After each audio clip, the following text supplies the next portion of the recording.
Hare Krishna, welcome to our channel Bhagavad-gita. Here it is, because we have it. Bhagavad-gita as it is. Translation and commentary by His Divine Grace A.C. Bhaktivedanta Swami Prabhupada. And my name is Latika. We are reading from the 11th chapter, and today I will begin by reading text 47.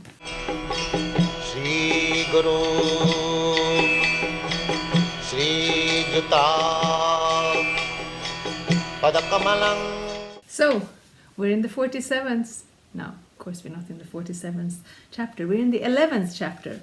Bhagavad-gita isn't that enormous. Bhagavad-gita is a handy format that we can actually read it. We can read it and study it and understand it actually and apply it in our lives. So, the universal form is the name of this chapter, and it's a quite extraordinary situation. Krishna, who is none other than God himself, is showing his dear friend and devotee Arjuna his universal form.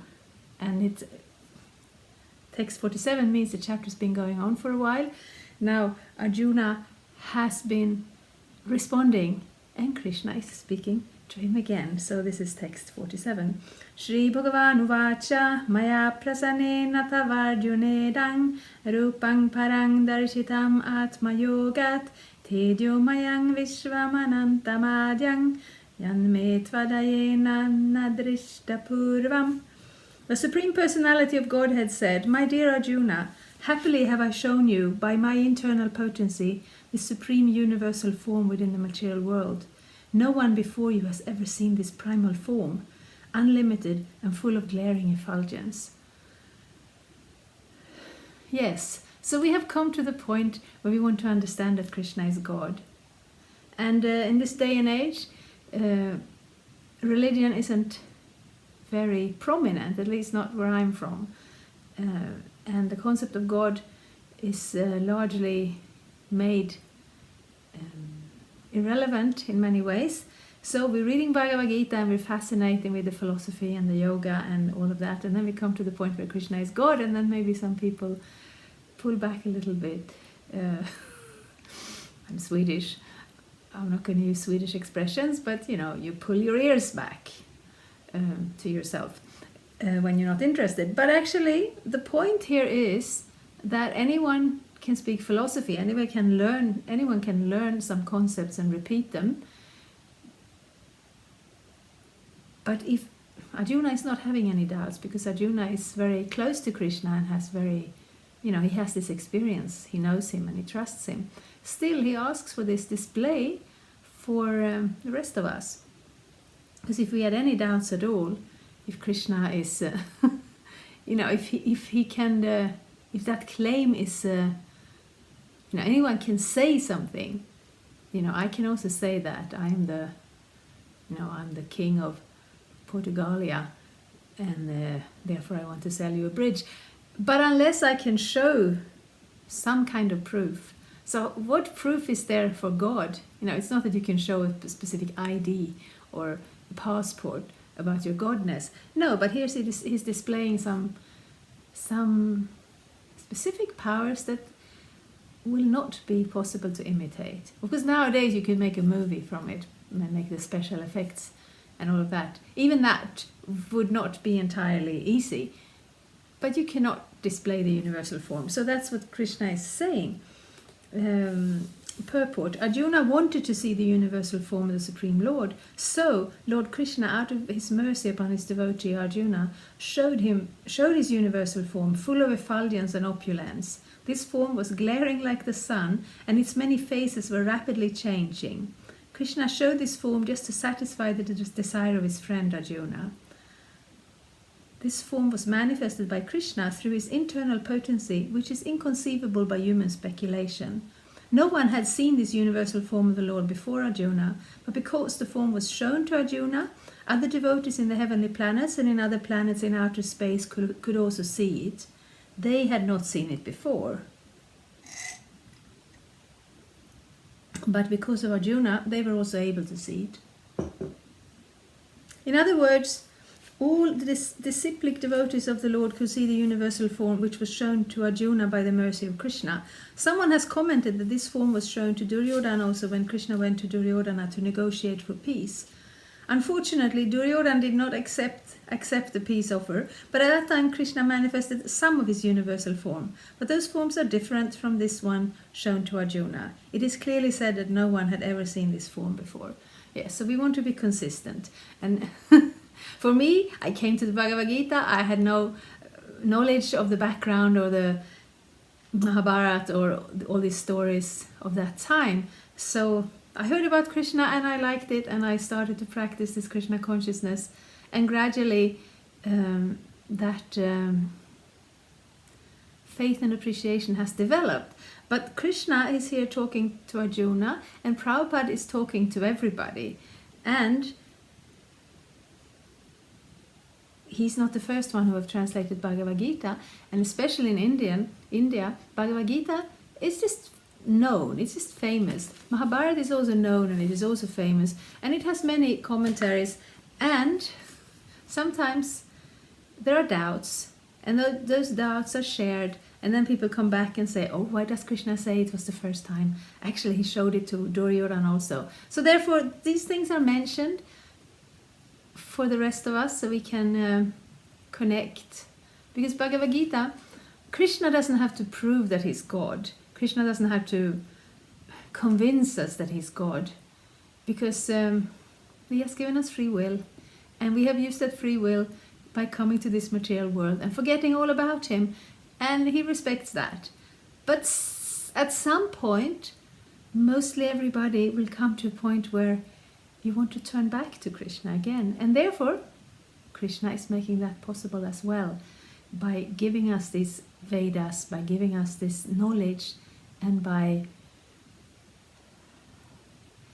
giving us examples of other people who have taken to this process. So Arjuna is one such person, and he is asking Krishna very many questions.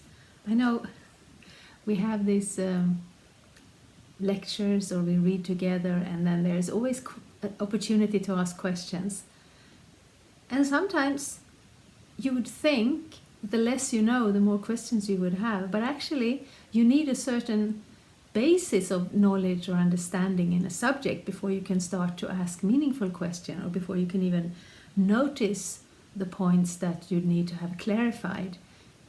So Arjuna, he knows Krishna, he knows this culture, it's where he's from. So he has the good questions. And Prabhupada, when he translates these books, he's also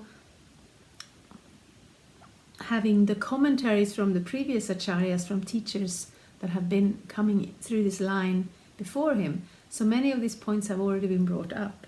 So I would not have thought to consider that Duryodhana saw a universal form, so what is Krishna talking about? But somebody has asked that question, and therefore that question there is a response to it. For us, though, we have the Bhagavad-gita, and we can of course also ask questions. Like, I am very happy for any questions that I can receive, and I will try to answer them to the best of my ability. And we have teachers of Krishna's Bhagavad-gita all over the world. So if you have the opportunity, please. Of course, nowadays we have very strange times where we don't really invite people to the temple so much, because everything is closed down because of this corona thing.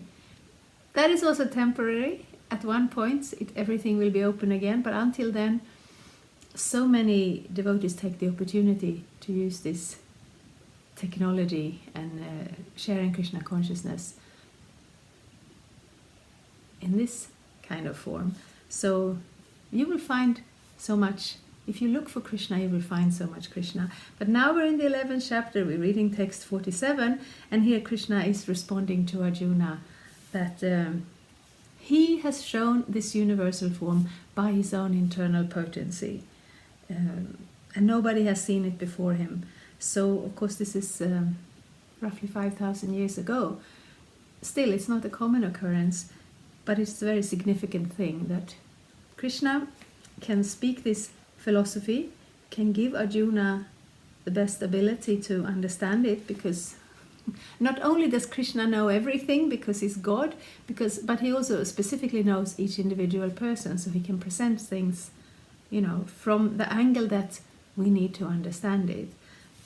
So Arjuna is there, and he's also representing us. So he's bringing up many questions and many points.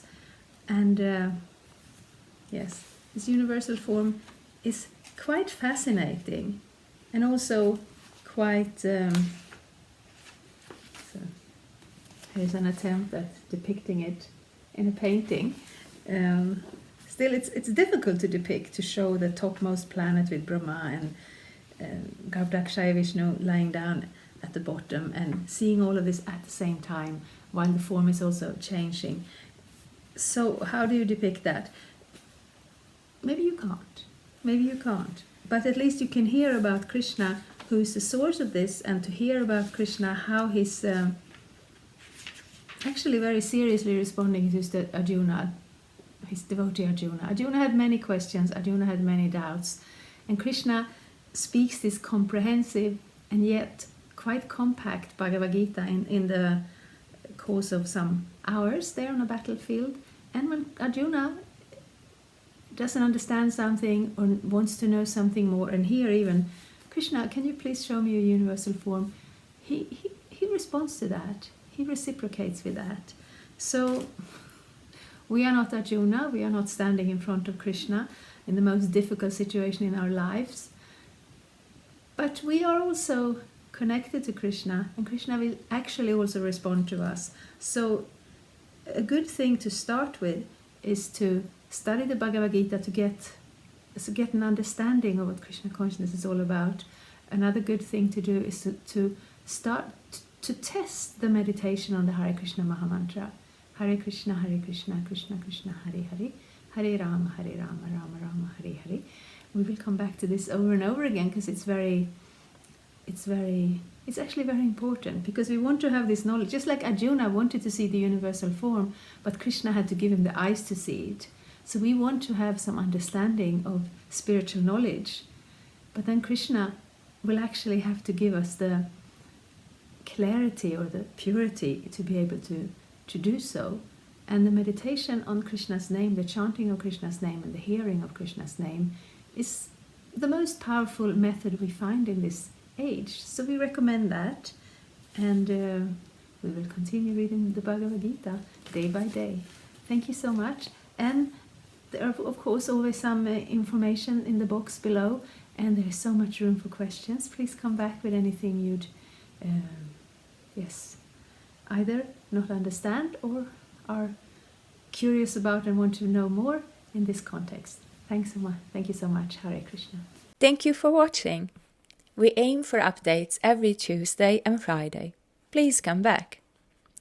If you have any questions or comments, please leave them down there. We also have some links and information for you. And there is of course the subscribe button. Thank you. Hare Krishna. I'm a Hare Krishna, and I approve this message. Subscribe. Hare Krishna, Krishna Krishna, Hare